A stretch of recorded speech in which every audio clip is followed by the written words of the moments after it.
AP elections లో CM ఎవరైతే బాగుంటుంది అంటున్నారు? ప్రజెంట్ సిచ్యువేషన్ లో అయితే తెలుగుదేశం జనసేన అయితే బెటర్. ఎందుకంటే ఏపీలో ఎక్కడ చూసినా అసలు అభివృద్ధి అనేది ఎక్కడ లేదు. కంపెనీస్ లేవు, ఏం లేవు, డెవలప్మెంట్ ఏం లేదు. ఇప్పుడు ఆంధ్ర వాళ్ళు చూడాలనుకుంటే బెంగళూరు కానీ లేదంటే హైదరాబాద్ కానీ చూడాల్సి వస్తుంది. సో జగన్ వచ్చి ఒక్క కంపెనీ పెట్టాడని ఎక్కడ వినలేదు. కావాలంటే మీరు కూడా ఒకసారి చెక్ చేసి చూడండి. ఆంధ్రాలో అయితే ప్రజెంట్ సిచ్యువేషన్ అయితే బాగాలేదు. రాజధాని ఉంటే అభివృద్ధి చెందుతుందా అని చాలా మంది చెప్తున్నారు. ఎస్, రాజధాని ఉంటే కొంత అభివృద్ధి చెందుతుంది. ఎందుకంటే కంపెనీస్ కూడా తీసుకురావాలి, డెవలప్ జరగాలి. ఎంతసేపు ఆ క్యాస్ట్ ఈ క్యాస్ట్ వాళ్ళకి వీళ్ళకి డబ్బులు పంచడం కాదు. అదేదో ఎంప్లాయ్మెంట్ సృష్టిస్తే వాళ్ళకి వాళ్ళే ఓన్ గా ఏదైనా ఎంప్లాయ్మెంట్ క్రియేట్ చేసుకుంటే అలా యూత్ ని ఎంకరేజ్ చేయగల వ్యక్తులు వస్తే ఆంధ్ర 100% డెవలప్ చెందుతుంది. అంటే ఇప్పుడు వైద్య రంగం బాగా చేశా అంటున్నారు. ఎక్కడ చేశారు భయ్యా? విద్యారంగం లేదు, ఏది కూడా. ఇంగ్లీష్ మీడియం స్కూల్స్ అలాంటివి పెట్టడం. ఇప్పుడు అమ్మఒడి అవన్నీ ఇస్తున్నారు. అమ్మఒడి అసలు ఇంతకు ముందు కాలేజీలకి ఇచ్చేవాళ్ళు, కాలేజీలో డైరెక్ట్ గా కట్టించుకునే వాళ్ళు. ఇప్పుడు వాళ్ళ పేరెంట్స్ కి ఇస్తున్నారు. పేరెంట్స్ కి ఇవ్వడం వల్ల వాళ్ళ అవసరాలు తీర్చుకుంటున్నారు. ఫీజు కట్టలేక నెక్స్ట్ రిలీవింగ్ అయినప్పుడు సర్టిఫికేట్స్ కానీ వాళ్ళు ఇవ్వట్లేదు కాలేజ్ వాళ్ళు.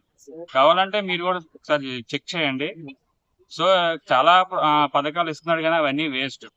ఎంప్లాయ్మెంట్ కానీ లేదంటే ఎడ్యుకేషన్ కానీ బాగుంటే బాగుంటది. అంటే 2019లో 167.80% ఉన్న అప్పు రేటు ఇప్పుడు 70% వచ్చింది.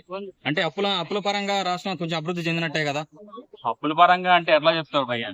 అసలు ప్రతి ఒక్కరికి డబ్బులు వేస్తున్నాడు. అప్పులు ఇంక ఎక్కువ అవుతాయి కానీ తక్కువ. అదేదో డెవలప్మెంట్ ఉంటేనే బెటర్. ఆంధ్రాలో చాలా మంది యూత్ గాని ఎవరైనా సరే జాబ్ లేక ప్రతి ఒక్కరు హైదరాబాద్ చూడాల్సి వస్తుంది. ఆ పరిస్థితి ఎందుకు వచ్చింది? అది ఒక కంపెనీ ఇప్పుడు 5 years అయింది. ఒక కంపెనీ అని తేగలిగాడా? ఆయన మా ఐటీ శాఖ మంత్రి ఉన్నాడు. ఏం చేస్తున్నాడు ఆయన? అసలు చదవడమే గట్ట రాదు ఆయనకి. ఇక్కడ ఇంతకు ముందు ఉన్న కేటీఆర్ గారు ఎన్నో కంపెనీలు తీసుకొచ్చాడు, డెవలప్మెంట్ జరిగింది. అదే విధంగా ఆంధ్రాలో కూడా ఇక్కడ ఎలా సైలెంట్ ఓటింగ్ జరిగిందో ఆంధ్రాలో కూడా అదే జరుగుతుంది. నెక్స్ట్ జనసేన టీడీపీ ప్రభుత్వం 100% ఫామ్ చేస్తారు. అంటే ఇప్పుడు జనసేన కనుక ఫామ్ లోకి వస్తే పవన్ కళ్యాణ్ కి ఏ పదవి ఇచ్చే అవకాశాలు ఉన్నాయి? పదవి అంటే ఇప్పుడు మనం చెప్పలేం భయ్యా, ఎందుకంటే ఇంకా డిస్కషన్ ఆన్గోయింగ్ జరుగుతుంది. సో మాక్సిమం ఇద్దరులో ఎవరికైతే ఎక్కువ శాతం ఎవరికైతే సీట్స్ వస్తాయో వాళ్ళిద్దరిలో డిసైడ్ చేసుకుంటారు. అంటే ఎక్కువ సీట్లు అంటే పవన్ కళ్యాణ్ ఇచ్చింది 40 సీట్లు తీసుకున్నది, మిగతా సీట్లు మొత్తం చంద్రబాబు నాయుడు తీసుకున్నాడు. 40 సీట్లు గెలిచినా గానీ మెజారిటీ మాత్రం పవన్ కళ్యాణ్ చంద్రబాబు నాయుడుగా ఉంటుంది కదా? 40 ఇచ్చారనేది ఇంకా మనకి పబ్లిక్ గా అనౌన్స్మెంట్ లేదు. అందరూ ఆఫ్లైన్ లో అనుకుంటారు తప్ప కానీ అది అనౌన్స్మెంట్ అనేది జరగలేదు. చూద్దాం మరి ఏం జరుగుతుందో చూడాలి. మీ ప్రిడిక్షన్ ప్రకారం ఎన్ని సీట్లు వచ్చే అవకాశాలు? మాకు తెలిసి 120 సీట్స్ అయితే పక్కా వాళ్ళ తిరిగి అయితే వస్తాయి. 120 సీట్స్. Okay, thank you.